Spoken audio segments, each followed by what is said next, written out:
Hello friends, आपका स्वागत है हमारे चैनल ज्ञानाथ रवि देवी पे। आज हम बात करेंगे भारत के कुछ सामान्य परिचय के बारे में। ये आपको वन डी एग्जाम के लिए हेल्पफुल होगा और जितने भी स्टेट पीसी एग्जाम होते हैं उसके लिए भी लाभदायक होगा। चलिए स्टार्ट करते हैं सामान्य परिचय के बारे में। ठीक, सामान्य परिचय के बारे में। तो पहला ये है कि जो भारत का क्षेत्रफल है, ठीक है, यदि देखा जाए तो भारत क्षेत्रफल की दृष्टि से विश्व में 7वां स्थान पे आता है। ठीक है, विश्व में 7वां स्थान पर आता है। ठीक है, बात करें कि भारत का जो क्षेत्रफल है, जो भारत का ये क्षेत्रफल ये वाला जो एरिया तुमको दिखाई दे रहा है, भारत का क्षेत्रफल कितने वर्ग किलोमीटर है? तो जो आपको कितने वर्ग किलोमीटर है? तो ये जो आपका पड़ जाएगा 32,87,263। कितना? 32,87,263 वर्ग किलोमीटर में पड़ जाएगा। अब बात करते हैं कि जो भारत का जो ये एरिया है, ठीक है, ये जो भारत का एरिया है पूरे विश्व का कितना है? 2.43% है। कितना है? 2.43% है। ठीक है, उत्तर से दक्षिण की लंबाई कितनी है? 3214 है। ठीक है, 3214 किलोमीटर है। ठीक है, उत्तर से ये दक्षिण की जो लंबाई कितनी है? 3214, ऐसे याद कीजिए, 3214, 321 जैसे रिवर्स हो रहा है ना, 3214, 3214, 3214 है। ठीक है, उत्तर से दक्षिण की लंबाई। अब बात करते हैं कि पूरब से पश्चिम की लंबाई कितनी है? पूरब से पश्चिम की लंबाई कितनी है? ये तुम्हारा 2933 है, ऐसे याद कीजिएगा, 2933। ठीक है, पूरब से पश्चिम की लंबाई कितनी है? 2933। कितनी है? 29 है। और आपका ये कितना हो जाएगा? 33 है।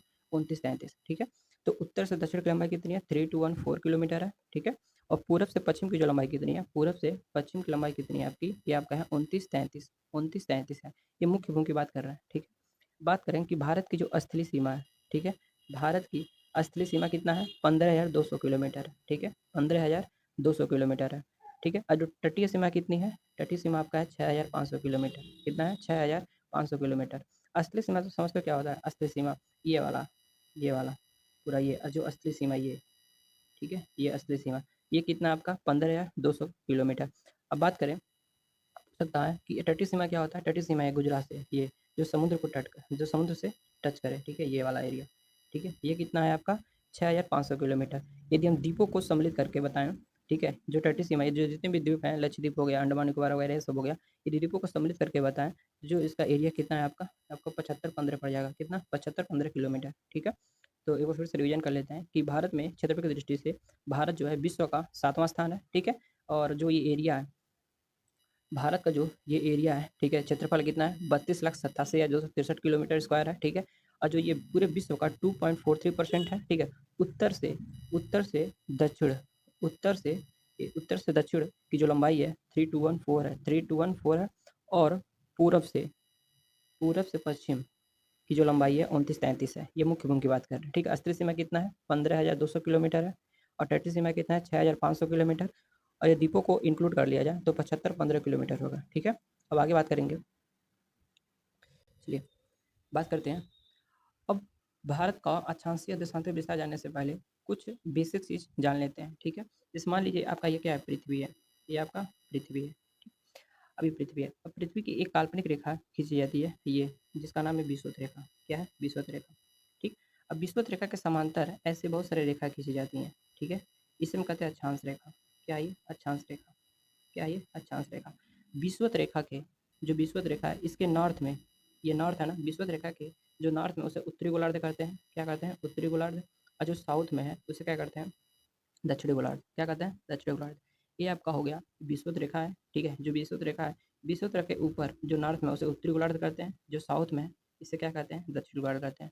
जो ये रेखा है ना, इसे ये जो रेखा खींची जा रही है ऐसे करके, जो विषुवत रेखा के समांतर है, ये जो रेखा खींची जा रही है इस रेखा को हम क्या कहते हैं? अक्षांशीय रेखा कहते हैं। ठीक है, इस रेखा से हम टेम्परेचर को मेजर कर पाते हैं। ठीक है, कि किस एरिया में टेम्परेचर ज़्यादा होगा, किस एरिया में टेम्परेचर कम होगा। ठीक है, ये विषुवत रेखा हो गया। इसके समांतर जो रेखा खींची जाती है उस अक्षांशीय रेखा होती है। ठीक है, अब एक चीज़ और समझ लेते हैं यहीं पे। जैसे हमने अक्षांश रेखा के बारे में बात किया, वैसे ही मान लीजिए ये क्या आपका पृथ्वी है। ठीक, अब यहाँ से एक रेखा खींची जाती है ऐसे करके। ठीक है, ये आपका प्रधान रेखा बोला जाता है या ग्रीनविच रेखा बोला जाता है। ठीक है, प्रधान रेखा बोला जाता है। ठीक, अब इसके समांतर जो रेखा खींची जाती हैं, जैसे मान लीजिए ये रेखा है ऐसे करके, ये आपकी देशांतर रेखाएं होती हैं। क्या होती हैं? देशांतर रेखाएं होती हैं। क्या होती है आपकी? देशांतर रेखाएं होती हैं। ठीक है, तो ये क्या है आपका? प्रधान रेखा, या आपको जीएमटी भी बोला जाता है इसको। ठीक है, रेखा रेखा भी बोला जाता है। और इसके समांतर जो रेखा खींची जाती है इस रेखा को हम क्या कहते हैं? देशांतर रेखा बोलते हैं। इस रेखा से क्या समझते हैं? ये रेखा हमको टाइम टाइम को बताता है। ठीक है, ऐसे हम टाइम मेजर कर सकते हैं। ठीक, तो एक होता है भूमध्य रेखा जिसे हम विषुवत रेखा के नाम से भी जानते हैं। इसके समांतर जो रेखा खींची जाती है वो क्या होती है, अक्षांश रेखा होती है। और एक होता है ग्रीनविच रेखा, इसके समांतर जो रेखा खींची जाती है उसे देशांतर रेखा कहते हैं। अक्षांशीय रेखा से हम टेम्परेचर का पता करते हैं और जो देशांतर रेखा उसे हम टाइम का पता करते हैं। ठीक है, टाइम को मेजर करते हैं। चलिए अब बात करते हैं अक्षांशीय रेखा भारत की स्थिति में कितने डिग्री तक अक्षांशीय रेखा है और कितने डिग्री तक आपकी देशांतर रेखा है। चलिए स्टार्ट करते हैं। अब बात करेंगे कि ये अक्षांशीय और देशांतर रेखा के बारे में। ठीक है, क्या होता है मैंने बताया जैसे आपको, ये आपका क्या देखिए, ये वाला जो है इसे प्राइम मेरिडियन या प्रधान देशांतर रेखा कहते हैं, इसे विषुवत रेखा कहते हैं। ठीक है, जब विषुवत रेखा के जो समांतर रेखा खींची जा रही थी, विषुवत रेखा के जो ये समांतर रेखा खींची जा रही थी, इसे हम क्या कह रहे थे, इसे हम कह रहे थे अक्षांश रेखा। ठीक है, क्या कह रहे थे, अक्षांश रेखा। ठीक है, और जो प्रधान मतलब प्राइम मेरिडियन जो प्रधान देशांतर रेखा या जिसे जीएमटी ग्रीनविच रेखा भी कहते हैं, इसके समांतर जो रेखा खींची जा रही थी ऐसे करके, ये क्या देशांतर रेखाएं, देशांतर रेखाएं कहलाती हैं। ठीक है, कही जा रही थी देशांतर रेखा बोलते हैं इसको। अब देखिए क्या है कि भारत कहाँ स्थित है। ठीक है, ये विषुवत रेखा है, भारत कहाँ पर है, यहाँ पर है। ठीक है, यहाँ पर है, ये कहाँ पर है, विषुवत रेखा के उत्तर में है, मतलब उत्तरी गोलार्ध में है। और जो प्राइम मेरिडियन है जो प्रधान देशांतर है, इसके क्या है, पूर्व में स्थित है। ये जो रेखा है ना, इसको दो भागों में डिवाइड करता है, ये पूर्वी देशांतर। ठीक है, इसे क्या कहते हैं, पूर्वी देशांतर। और ये क्या है, पश्चिमी देशांतर। ठीक है, ये पूर्वी देशांतर, ये पश्चिमी देशांतर। तो जो प्राइम मेरिडियन है इसके जस्ट पूर्व में वो क्या है, भारत है। ठीक है, तो भारत की अवस्थिति कहाँ पर है, हम कह सकते हैं कि ग्लोब में या पृथ्वी पे भारत की अवस्थिति कहाँ पर है, भारत उत्तरी गोलार्ध में है और ये पूर्वी देशांतर में है, उत्तरी गोलार्ध और पूर्वी देशांतर में। ठीक है, अब बात करते हैं कि कितने डिग्री तक विस्तार है अक्षांशीय रेखा पे और देशांतरी रेखा पे। तो भारत का यदि अच्छे अक्षांशीय रेखा की बात करें तो भारत का अक्षांशीय रेखा जो विस्तार है ये आपका 37 डिग्री 6 मिनट नॉर्थ। ठीक है, उत्तर में। ठीक, 37 डिग्री 6 मिनट नॉर्थ में है। ठीक है, और जो ये दक्षिण में क्या है, 8 डिग्री 4 मिनट नॉर्थ पर है। ठीक है, मान लीजिए ये आपका विषुवत रेखा है। क्या है, विषुवत रेखा है, 0 डिग्री है। कितना है, 0 डिग्री है। क्या है, 0 डिग्री है।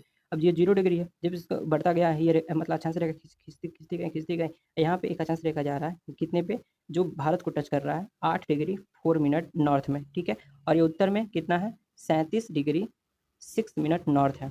ठीक, तो ऐसे हम कैसे याद कर सकते हैं, ऐसे तो याद होगा नहीं जल्दी। देखिए इसका एक ट्रिक क्या है कि आप ऐसे याद करो, यदि पूछे अक्षांशीय विस्तार, भारत का अक्षांशीय विस्तार कितना है, तो याद रखना 376/84, 376/84 आप ऐसे याद करो। ठीक है, 376/84 अब क्या करना, अगर कोई पूछे तो क्या 37 डिग्री हो जाएगा, 6 मिनट हो जाएगा। ठीक है, वैसे ही 8 डिग्री 4 मिनट, तो 376/84 ये से याद कर लेना, 376/84। अब बात करते हैं कि भारत का देशांतरी विस्तार कहाँ पर है। तो जो भारत का देशांतरी विस्तार है, ये जब देखा जाए गुजरात को जो टच करता है, ये 68 डिग्री 7 मिनट ईस्ट। ठीक है, और जो पूर्वी देशांतर है ये 97 डिग्री 25 मिनट ईस्ट है। ठीक है, जो भारत का देशांतरी विस्तार कितना है, 68.7 मिनट ईस्ट और 97.25 मिनट ईस्ट। अब इसको कैसे याद करेंगे, आप इसको ऐसे याद कीजिएगा। ठीक है, यहाँ आप लिख लीजिएगा 68 687.9725, ऐसे याद कीजिएगा। ठीक है, 687/9725, 687/9725, ये 68 डिग्री 7 मिनट, ये जो गुजरात को टच करता है और अरुणाचल प्रदेश को टच करता है 97 डिग्री 25 मिनट ईस्ट। ठीक है, ये आपकी देशांतरी विस्तार है, 687 ये आपका देशांतरी विस्तार है, और 376/84 था वो आपका क्या था, अक्षांशीय विस्तार था। ठीक है, अब आगे बात कर लेते हैं कि उसका जो भारत है उसका समदूरस्थ बिंदु कौन कौन से हैं। ठीक है, चलिए स्टार्ट करते हैं।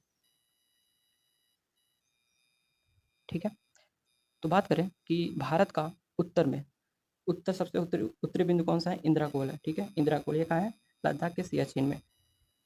ठीक है, लद्दाख के सियाचिन में इंदिरा कोल। ठीक है, बात करें दक्षिण में तो कन्याकुमारी, क्या है, कन्याकुमारी जो तमिलनाडु में है। ठीक है, तो सबसे उत्तरी बिंदु कौन सा है, इंदिरा कोल जो लद्दाख के सियाचिन में स्थित है। ठीक है, और दक्षिण में कौन है, कन्याकुमारी जो तमिलनाडु में है। ठीक है, बात करें पूर्व में किबीथु है, क्या है, किबीथु, ये अरुणाचल प्रदेश में है। ठीक है, अरुणाचल प्रदेश में।